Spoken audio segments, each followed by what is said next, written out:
কৃপা জগৎ নয়, গুরু কৃপা বলে মন ভাগ্যবানেরা হয়। গুরুদেবের যদি কৃপা থাকে তবে কৃষ্ণ কৃপা পাওয়া যায়। কেননা গুরু কৃষ্ণ রূপা, শাস্ত্রের প্রমাণে গুরু রূপে কৃষ্ণ কৃপা করেন ভক্তজনে। গুরুর মাধ্যমে গোবিন্দ ভক্তকে কৃপা করে থাকে। তাই যুগে যুগে ভগবান এসেছেন রাজর্ষি পোশাক পরে, রাজমুকুট মাথায় দিয়ে। কলিযুগের ভগবান কেমন ভাবে এসেছে? দাদুর সঙ্গে তিলক মালা আর বদন ভরে কৃষ্ণ নাম নিয়ে এসেছেন। আমার গৌর হরি কৃপা করে যদি না আসতো, মধুমাখা হরির নাম প্রকাশ পেত না। তাই শাস্ত্রে বলেছেন, যদি গৌর না হইতো কেমন হইতো, কেমনে ধরিতাম দে আমার রাধার মহিমা, প্রেম রস সীমা এই জগতে জানাত। গৌর হরি কৃপা করে এসেছিলেন বলে এই মধুমাখা হরির নাম প্রকাশ পেয়েছে। এই নাম কারা পেল? যাদের প্রেম আছে, ভক্তি আছে। কেননা ভক্তি না থাকলে ভক্ত হওয়া যায় না। আর ভক্ত না হলে আমরা কেমন করে ভগবানকে দর্শন করব?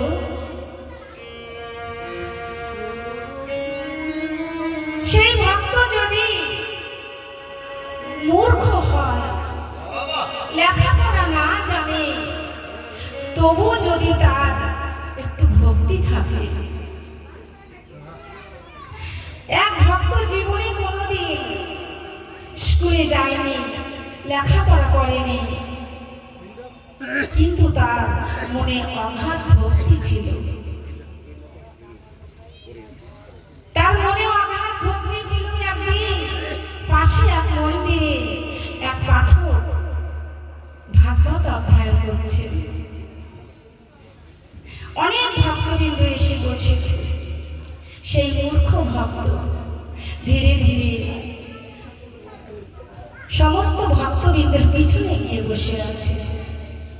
বসে বসে ভাগবত পাঠ শ্রবণ করছে। ভাগবত পাঠ করিতে করিতে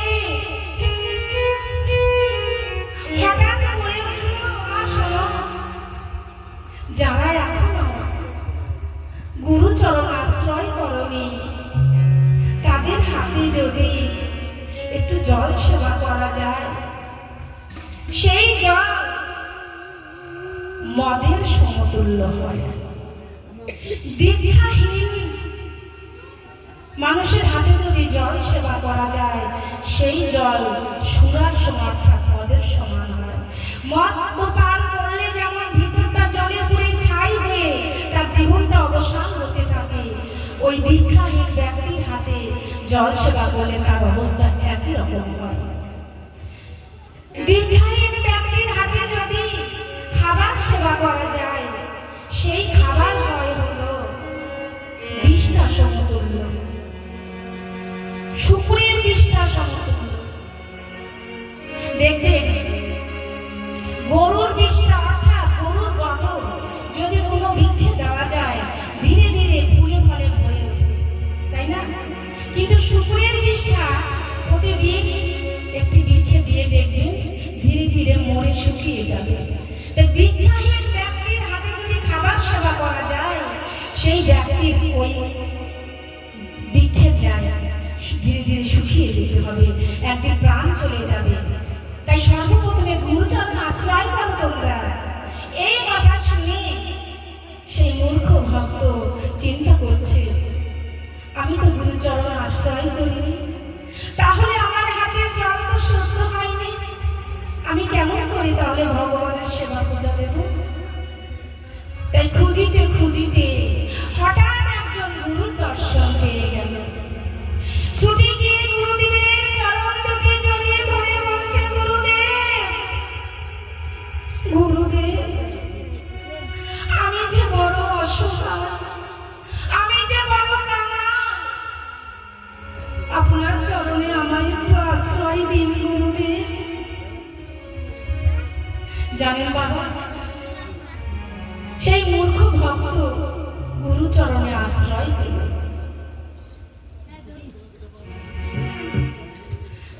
গুরুচরণে আশ্রয় পেল। গুরুদেব তাকে আশ্রয় দিয়ে ঘরে গিয়ে একটি শ্রীমদ্ ভাগবত গীতা এনে ওই শিষ্যের হাতে দিয়ে বললেন, বাবা, তুমি তো আমার চরণে আশ্রয় নিয়েছ, তোমায় দেবার মতো তো আমার কিছু নেই, তোমায় আমি কি দেবো বলো? এই শ্রীমদ্ ভাগবত গীতা খানি আমি তোমায় দিলাম, তুমি প্রতিদিন এক অধ্যায় করে পাঠ করো।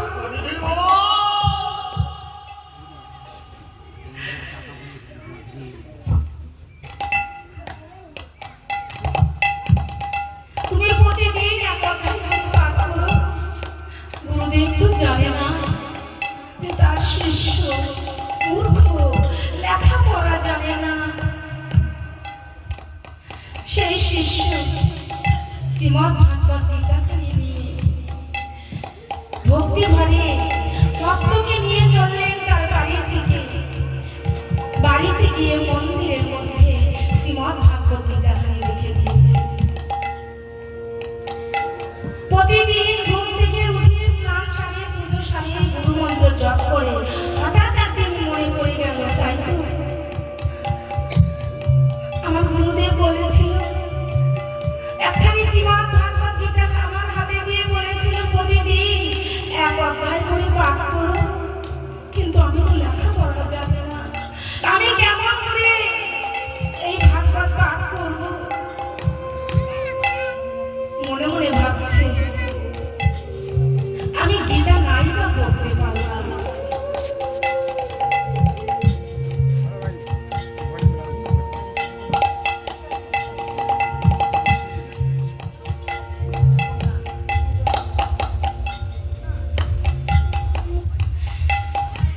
তাই যারা এই জগতে অনেকেই আছে লেখাপড়া জানে না,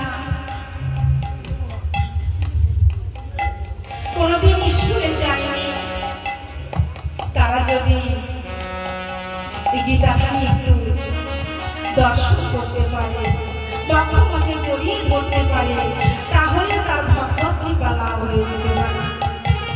ওই মূর্খ ভক্ত প্রতিদিন গীতা নিয়ে দর্শন করে আর মনে মনে ভাবে, আমি তো গীতা পাঠ করতে পারি না, তাহলে আমি যদি এখন গীতা পাঠ না করি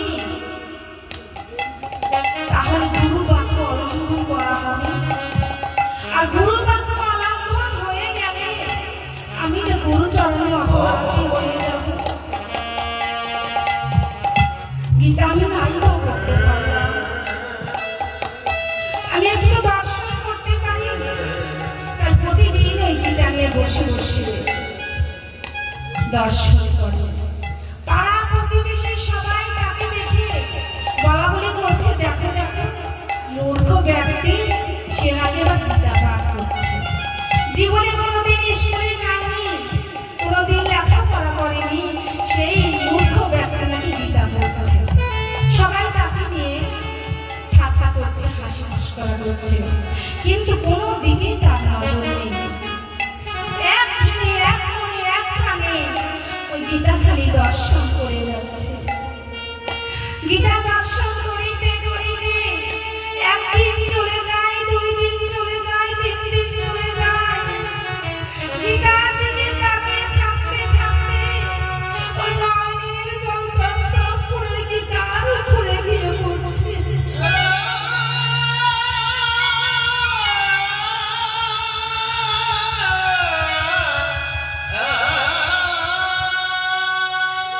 ঠিক সেই সময় আমার গৌরাঙ্গ মহাপ্রভু ওই পথ দিয়ে যাচ্ছিলেন, ভক্তবৃন্দের সঙ্গে নিয়ে হরিনাম গাইতে গাইতে ওই পথ দিয়ে যাচ্ছিলেন।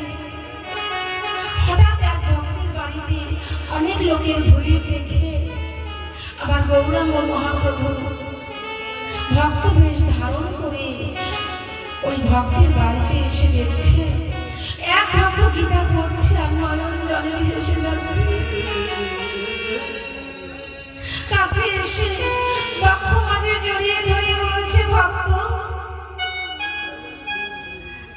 তুমি গীতা পড়ছো আর অমন করে কাঁদছো কেন? বলো ভক্ত, তুমি গীতার কোন অধ্যায় পাঠ করে তোমার মধ্যে এমন প্রেম জন্মেছে, এমন ভক্তি জন্মেছে? আমিও তো গীতা পাঠ করি, তোমার মতো এমন প্রেম, এমন ভক্তি তো আমার জন্মায় না। সেই মূর্খ ব্যক্তি বলছে, গীতার কোন অধ্যায়ে কি আছে আমি কেমন করে বলবো? আমি যে লেখাপড়া জানি না, আমি যে মূর্খ। আচ্ছা, তুমি যখন গীতায় কোন অধ্যায়ে কি আছে বলতে পারবে না, তুমি অমন করে কাঁদছো কেন? জানেন মায়েরা কেন কাঁদছে? গীতার উপর পৃষ্ঠে একটা ছবি আছে না, অর্জুনের রথের সারথি ভগবান শ্রীকৃষ্ণ।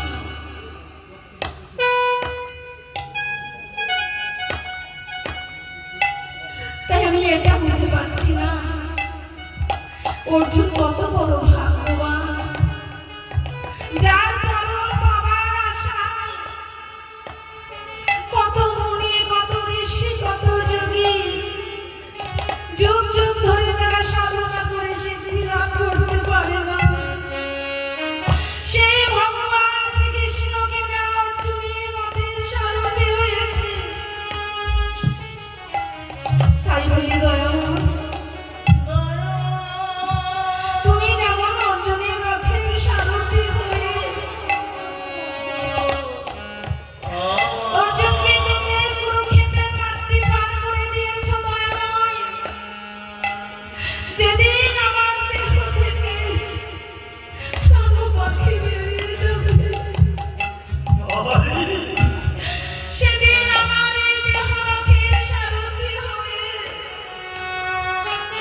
আমায় তুমি সংসার সমুদ্রটা পার করে দাও। আমায় তুমি সংসার সেদিন আমায় পার করে দিও। সেদিন তো আমার বলতে কিছু থাকবে না।